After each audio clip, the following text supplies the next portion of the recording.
കുഷ്ഠരോഗിയെ സുഖപ്പെടുത്തിയിട്ട് ഈശോ പറഞ്ഞു, നിന്നെ മാറ്റി നിർത്തിയ പുരോഹിതർക്ക് രോഗം മാറിയ നിന്നെ തന്നെ നീ കാണിച്ചു കൊടുക്കുക. കയറാനാകാതിരുന്ന ദേവാലയത്തിൽ ശുദ്ധീകരണ കാഴ്ചയർപ്പിക്കുക ജനത്തിന്റെ സാക്ഷ്യത്തിന്. അവൻ അനുഭവിച്ചിരുന്ന രോഗത്തിൽ നിന്ന് മാത്രമല്ല, ജീവിതത്തെ അലട്ടിയിരുന്ന അപമാനത്തിൽ നിന്നും കൂടിയാണ് ഈശോ സുഖപ്പെടുത്തുന്നത്.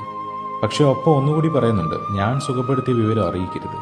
പല സൗഖ്യങ്ങളിലും ഈശോ ഇങ്ങനെ പറയുന്നുണ്ട്, എന്നെ അനുഗമിക്കേണ്ട, നീ നിന്റെ സ്വാഭാവിക ജീവിതത്തിലേക്ക് ശാന്തമായി തിരിച്ചു പോകാൻ.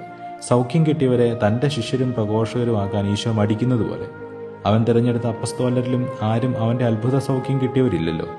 അത്ഭുത പ്രവർത്തകനായ ക്രിസ്തു അല്ല പ്രഘോഷിക്കപ്പെടേണ്ടത്, മാനസാന്തരത്തിന്റെ സുവിശേഷമാണ്. കിട്ടിയ അടയാളങ്ങളും അത്ഭുതങ്ങളും ഒക്കെ ദൈവത്തിന്റെ മഹത്വത്തിന് തെളിവാണ്, ശരിയാണ്. പക്ഷേ അത് നാം ക്രിസ്തു ശിഷ്യരാണ് എന്നതിന് തെളിവല്ല.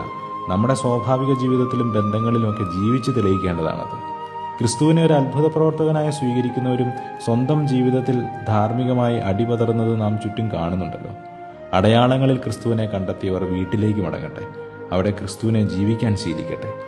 അവൻ ആരാധിക്കാനും വരം ചോദിക്കാനുമുള്ള ഒരു മൂർത്തിയല്ല, നാം നടക്കേണ്ട വഴിയും പാലിക്കേണ്ട സത്യവും ജീവിക്കേണ്ട ജീവനുമാണ്.